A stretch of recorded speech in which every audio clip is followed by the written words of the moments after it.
Today we're going to take a deeper dive into pullouts.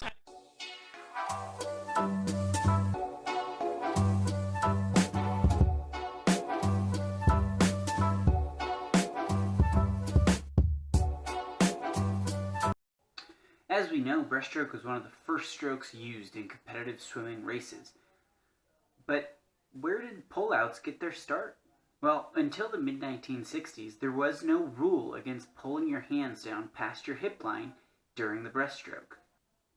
However, most swimmers didn't pull their hands down past their hip line, as it wasn't very efficient for the recovery of breaststroke. In the 1950s, Japanese breaststroker Masaru Furukawa became known for swimming the 200-meter breaststroke by going almost 40 meters underwater on each 50, and his underwater swimming was basically doing underwater pullouts. This was an incredibly dangerous race strategy, and in fact it was so dangerous that many swimmers that tried to copy his race strategy nearly passed out in the water from oxygen starvation, and some even had to be rescued. So soon after, FINA created a new rule where the arms could not go past the hip line except for once after each wall, and this was the foundation for the modern pullout. Throughout the 60s and 70s, we have evidence of swimmers who were trying to push the limits of the pullout by sneaking in a couple of dolphin kicks here and there. In fact, a few of the world's best breaststrokers in the era were known for sneaking a dolphin kick or two in their pullout off of the dive. However, it was usually too big of a risk for most swimmers to do it at high-level international competitions. In the 2004 Olympics, underwater video technology had improved so much that we could clearly see what swimmers were doing underwater by the use of underwater cameras.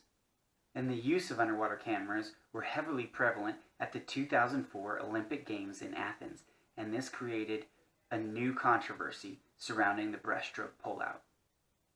The world watch Kosuke Kitejima very clearly used a dolphin kick in his pullout on his way to a gold medal in the 100 breaststroke. There were many protests about his use of that underwater dolphin kick, but officials stated they couldn't clearly see what was happening from the surface of the water. So his results stood, and he won the gold medal in the 100 and 200 meter breaststroke at the 2004 Olympic Games.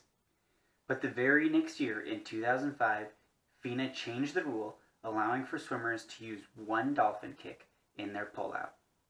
And again, some of the best swimmers in the world tried to take advantage by strategically placing that dolphin kick where it would get them the furthest, the fastest. In 2010, there was a rule clarification where it stated that the dolphin kick could not start until the hands had separated from the streamline position.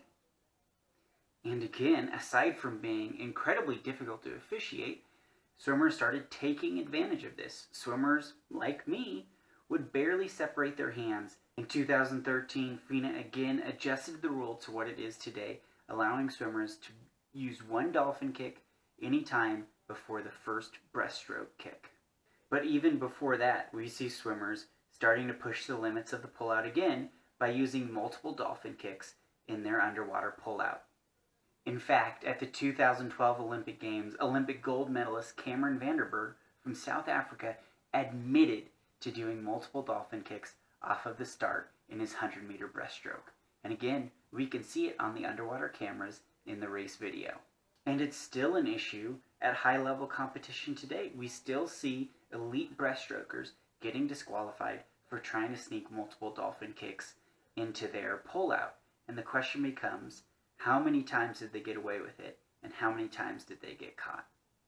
Some people in the swimming community have been advocates for just allowing breaststrokers to use underwater dolphin kick to 15 meters.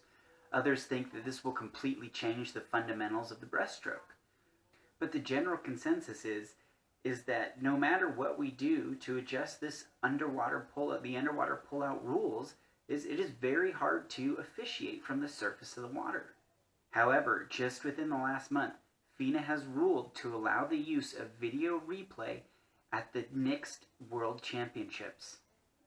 This may help keep the 15-meter rule out of breaststroke.